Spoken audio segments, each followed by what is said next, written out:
Mesdames, Messieurs, bonjour et bienvenue. Vous êtes sur Ziana TV, la chaîne de la diaspora. C'est l'heure de l'édito d'Arsène Poitiers. Arsène, bonjour. Bonjour, Sire.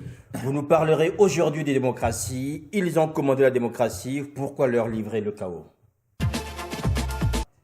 Oui, mon cher Sire, 2016 est une année électorale en Afrique. Nous avons vu le Burkina Faso, la Centrafrique, le Bénin, le Niger. Et voilà le Congo en attendant donc le Tchad, le Gabon et la République démocratique du Congo. Nous avons apprécié et nous pensons continuer à apprécier les élections en Afrique.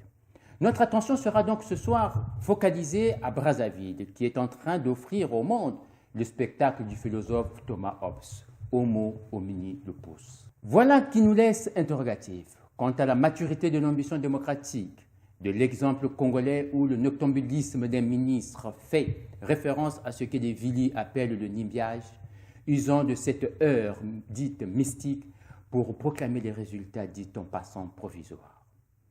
Avions-nous opté pour l'ésotérisme primaire ou juste un zèle de Zéphirin Boulot?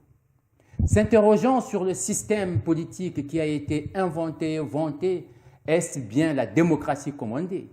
À vous de juger. Si oui, est-ce cette mise en œuvre qui fut planifiée?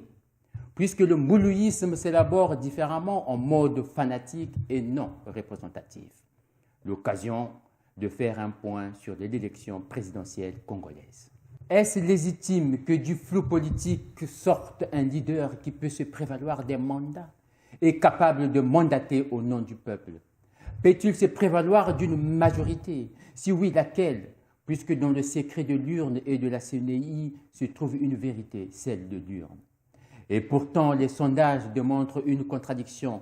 Des 92% des suffrages au référendum se révèle 92% du désaveu d'une méthode, d'un système au soir du 20 mars. S'attendait-il à vivre une telle déculottée? Sinon, soyons transparents, sans rancune, recomptez en toute transparence. Au pire, repartez aux urnes afin de respecter une expression qui est celle d'un peuple souverain. Nous voilà reposer la place de l'élite. Que devient-elle? Un figurant? Un symbole?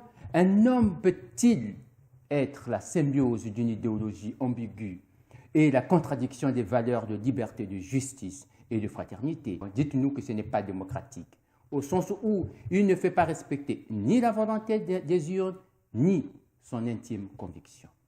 Le Congo vient-il respecter la question de reposer, la question de la majorité? Comment expliquer la minorité gagnante? Ne nous inventez pas la minorité plurielle. Conjuguant ainsi intérêt, profit, carrière, qui s'entrechoquent dans un même pays. Mais est-ce profitable?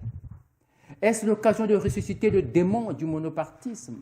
Si le Congolais veut la démocratie, il est temps de poser la question de son élite. Que peut-elle? Nous ne voulons pas vous imposer une dissertation philosophique sur la démocratie, ni rechercher dans une imbroglio la souveraineté du peuple.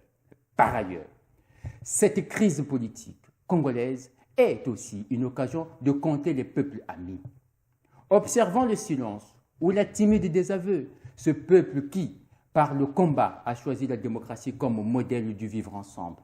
Celui-là qui a juré d'être là toutes les fois que seront bafouées les libertés, l'égalité et la souveraineté des nalteurs vox populi.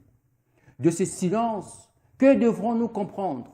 Est-ce parce qu'ils n'ont rien à foutre ou parce qu'il n'y a pas de véritable amitié que dans une relation d'intérêt? Sinon, pourquoi ces communiqués ambigus?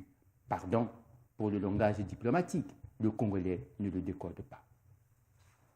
De cette indifférence, pourquoi aller aux urnes si c'est pour élire des hommes politiques qui floutent l'expression populaire?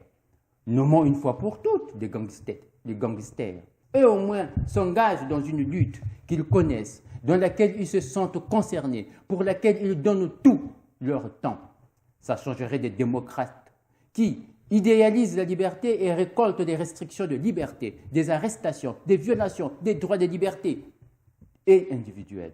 Et tout cela devant un spectateur averti, le monde démocratique. Comment ne pas s'indigner de voir un député exhiber une milice, une télévision appelant à la haine de l'autre et devenant ipso facto une télévision de parti et non d'État créant ainsi un climat de peur, la psychose militaire est de mise.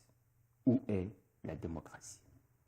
Des militants emprisonnés, des proches des leaders enlevés, leaders encadrés, les leaders encerclés, dans le Guantanamo congolais. La mouloucratie est en marche et le ngakadaïsme avec son lot de mboukaïsme. Comment sortir de ce flou? Qui a voulu cette élection? Pourquoi avoir convoqué cette élection? Les chrétiens du Congo devraient-ils remercier l'Église et leurs pasteurs pour le beau cadeau pascal, son résurrection? Devront-ils remercier les sages des régents de les avoir vendus aux plus offrants? Le Congolais devait-il enfin remercier ces notables qui soufflent le chaud et le froid? Ne dit-on pas que Dieu n'aime pas les tièdes? Voilà, mesdames, messieurs, vous avez suivi l'édito d'Arsène Poitiers. Merci et à la semaine prochaine. Au revoir.